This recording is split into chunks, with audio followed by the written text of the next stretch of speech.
mais conhecido como Teles. Sou fisioterapeuta esportivo. Trabalhei com futebol por 25 anos. Então, trabalhei de 98 até 2015 no J. Malucelli, começou como Malutron, daí J. Malucelli, virou Corinthians Paranaense e voltou a ser J. Malucelli. E de 2015 até 2023 fui para o Curitiba. Tive vários acessos, tive também algumas situações, fui campeão paranaense, nunca fui campeão paranaense pelo J. Malucelli, quase fomos naquele supermando que teve uma época, um supermando que a gente foi, teoricamente, se for por pontuação a gente foi campeão, mas como o Atlético saiu com 2 pontos na frente, a gente ficou 1 ponto atrás, então a gente não chegou a ser campeão paranaense pelo J. Malucelli, mas eu fui 2 vezes pelo Curitiba e tive 2 acessos pelo Curitiba e uma permanência pelo Curitiba de 2015 em diante, da época que eu estava já no profissional. Não na base, né? Mas no profissional, que eu comecei em 19. Como é que eu posso falar?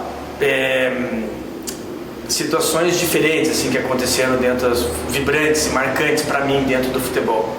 Foi o título pelo Malutron em 2000, que a gente, contra tudo e contra todos teoricamente, porque a gente começou muito mal o campeonato, muito mal mesmo, perdendo os 2 primeiros jogos e achando que a gente não ia conseguir nada, e a gente conseguiu revirar e fomos para a final do campeonato contra o Uberlândia no Dorival de Brito.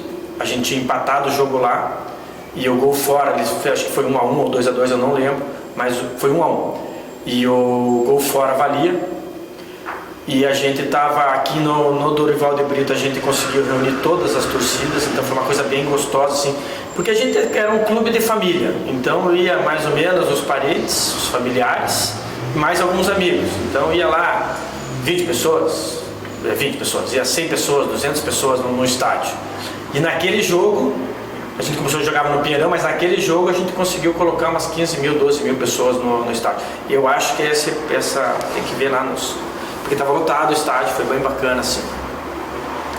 E a gente estava em Paris, o jogo estava lá, empatamos em 2-2 estava empatado 2-2 até os 46 do segundo tempo, até os 45 do segundo tempo, e o empate, o título ia para o Uberlândia, e aos 46,5, aos 45,5, não sei quanto que foi, ou 40, foi entre os 40 e o final do jogo, teve um pênalti para nós, e daí o Flávio foi lá e converteu e a gente foi campeão foi o primeiro título, é uma coisa assim que é muito gratificante dele relembrar, de arrepia até, uma coisa assim gostosa de relembrar no passado, porque a gente era um grupo pequeno, a gente era um clube pequeno e a gente fazia de tudo lá, e a gente a comissão era pequena, o grupo em si da comissão técnica, então a gente tinha que ser fisioterapeuta, médico, só tinha um médico, mas era todo dia, fisioterapeuta, médico, psicólogo, nutricionista, daí o preparador de goleiro também ajudava com isso, o treinador também ajudava, a gente tinha que estar conversando toda hora, tinha que estar unido toda hora, e era legal porque era uma família, a gente se unia, a gente se ajudava, e tanto é que a gente chegou. E uma outra situação também que ocorreu com o J. Malucelli, que foi bacana, foi uma Copa do Brasil contra o Ceará, que a gente aqui já era Corinthians Paranaense já. A gente jogou contra o Ceará e a gente ganhou de 2-1 em Curitiba, ali no Janguito Malucelli, ali no Ecostádio, e fomos jogar lá. Foi a primeira vez que eu vi o Castelão, foi a primeira vez que eu fui para Fortaleza e, cara, maravilhoso o estádio.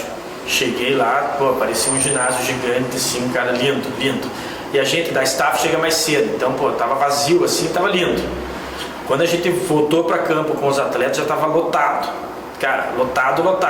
Como era Corinthians Paranaense, que é uma coisa até engraçada, eles achavam que ia a torcida do Corinthians. Então eles deixaram o espaço um pouco maior. Não foi ninguém, não tinha, era o J. Malucelli.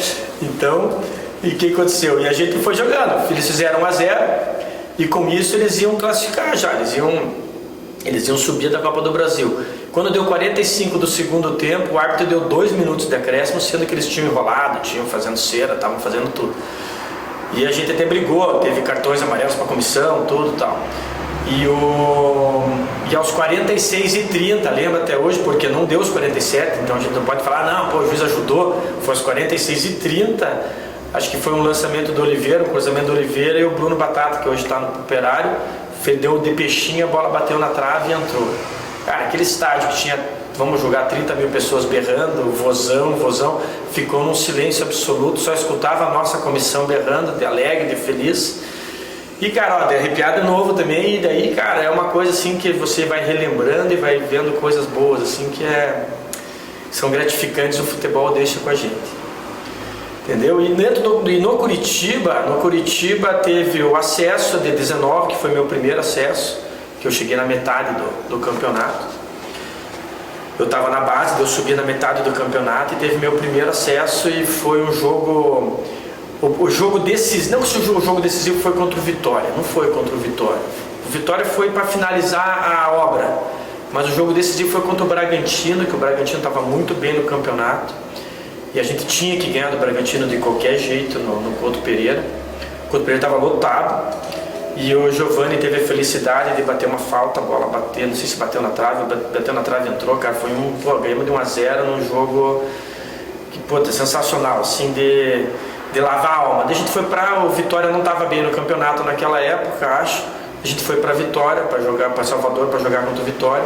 E lá ganhamos de 2-1, de virada, porque já foi complicado, ganhamos de virada, com 2 gols do Vanderlei, que estava em tratamento com a gente por um bom tempo e voltou a jogar. E, puta, foi gostoso e gratificante. Eu acho que dentro do futebol a gente tem muitas coisas boas, assim, que a gente estava conversando até antes ali. Tem muitas coisas boas e é muito gostoso trabalhar com esporte. É muito gostoso trabalhar no futebol. Você trabalha sorrindo, você trabalha alegre. Lógico que você tem as suas particularidades, você tem o seu compromisso, você não está brincando lá, você está jogando, você está trabalhando de verdade. Mas é um ambiente que está todo mundo feliz. Lógico que não está ganhando. Mas mesmo assim, perdendo, o ambiente é gostoso, é descontraído. Não é uma coisa maçante. E, cara, se você tiver uma boa índole, trabalhar corretamente, não tem, cara. E é gostoso trabalhar. Sinto falta. Eu sinto falta hoje, mas é uma coisa que fez parte da minha vida. Posso falar isso para sempre. E é muito gostoso ter trabalhado com futebol, muito gostoso ter ido trabalhar no clube do meu coração. Eu cheguei aonde eu quis, teoricamente. Lógico que hoje, se me chamarem para ir para um outro clube ou para fora do país até vou, mas para outro clube assim no Brasil, eu sei como é que é a logística dentro do Brasil, é muito complicado. Eu deve estar comentando com você o custo-benefício, ou nem custo-benefício, a gente vive em função do futebol, então a gente perde dia das filhas, dia dos pais, a gente perde tudo porque domingo é dia de jogo, e domingo é dia de reunir família, domingo é dia... A gente se priva um pouco da família para trabalhar em função de um clube, entendeu? Mas foi muito gratificante isso e muito recompensador para mim essa situação.